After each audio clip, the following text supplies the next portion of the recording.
le soleil court vers son gîte, ou son habitat, ou appelle ça comme tu veux. Le soleil court vers son gîte. Et le prophète lui-même nous a expliqué ce verset. Il nous dit, quand le soleil se couche, le soleil va se prosterner sous le trône d'Allah. Dis-moi, qu'est-ce que tu comprends par cette phrase? Quand le soleil se couche, il va aller se prosterner sous le trône d'Allah et demander l'autorisation de se lever. Et Allah va lui donner l'autorisation de se lever. Mais un jour viendra où il ne va pas lui donner l'autorisation de se lever. Il va lui dire, reviens d'où tu viens. Et ce jour-là, je vais juste saluer ma femme parce que attends, je vais parler à ma femme. Le soleil se lèvera de l'ouest. Et ça sera le jour du jugement dernier. Donc dis-moi, s'il te plaît, dis-le-moi. Est-ce que le prophète savait que la terre était sphérique? Il savait que la terre tourne autour du soleil. Il savait que la terre tourne autour d'elle-même, ce qui provoque le cycle nectéméraire, c'est-à-dire le cycle jour et nuit. Est-ce qu'il savait ça ou pas? Parce que je te le dis, je sais pas, moi, si tu habites en France, j'imagine que le soleil, c'est couché le soleil ou pas encore, Adela?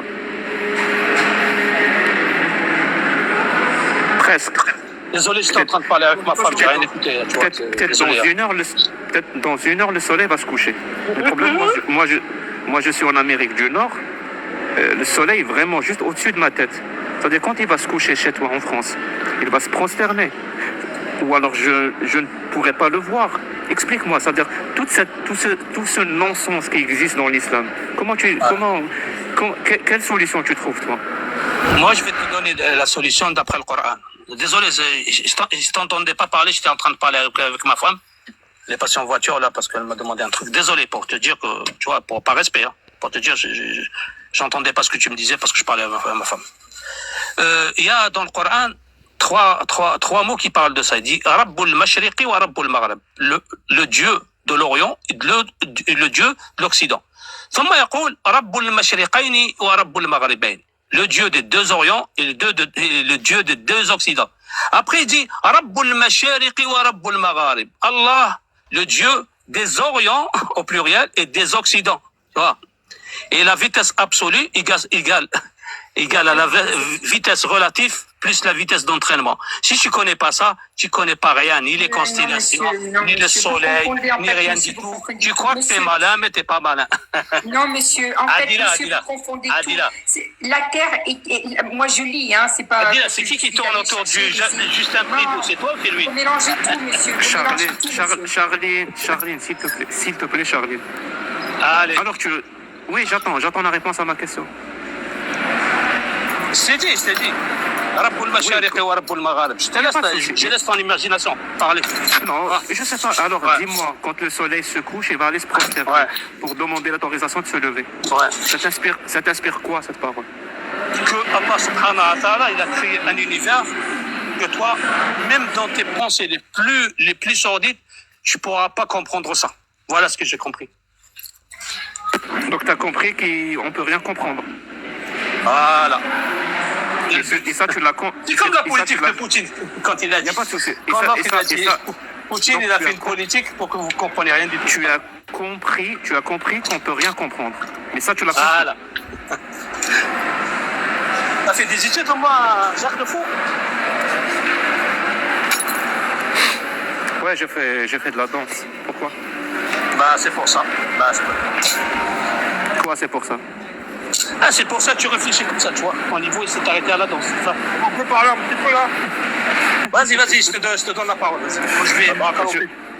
Merci beaucoup, Adela. Je dois te laisser. J'ai un rendez-vous maintenant, mais il a fait les tarifs très fun. Merci beaucoup, merci, Jacques. Merci. C'est Jacques le Fou. Bon, la vie. Moi, je suis pas gentille comme Jacques. Bon, je voudrais savoir, c'est quoi le cochon qui est devant vous, madame? Et alors, monsieur, elle est en France, c'est le pays des cochons, elle adore ça, les cochons. Et alors, c'est pour plus ça fait savoir. partie du patrimoine français.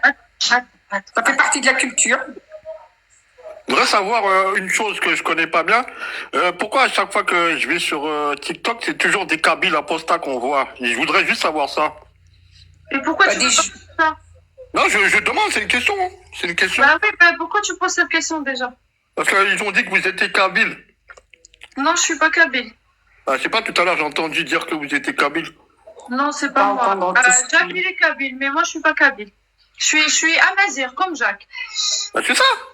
Amazir. Pareil, comme toi d'ailleurs. Comme toi, comme la vie est belle, comme tout le monde, comme tout Algérien. Mais Amazir, c'est les Kabyles. C'est les Kabyles dans Non, la Kabylie, monsieur, c'est une région. Écoutez, je vais vous faire juste en 2 secondes. La Kabylie est une région. Avec lui, je vais continuer à faire à manger et m'occuper de bêtises. Voilà. La Kabylie est une région qui se trouve en Algérie, habitée par des Kabyles. Mais les Kabyles sont aussi des Amazirs, c'est-à-dire des Berbères, au même titre que les autres Amazirs qu'on trouve en Afrique du Nord. Et pourquoi ils se disent Kabyles? Parce que cette région, elle souhaite être indépendante depuis très longtemps. Et donc, en fait, ils devancent, ils se disent Kabyles pour une éventuelle indépendance, que je l'espère d'ailleurs qu'ils auront un jour leur indépendance. Mais ce sont des Amazirs. Ils parlent le tamazigh, ils écrivent le tépanag, et c'est vrai qu'ils ont une civilisation qui n'est pas arabo-musulmane.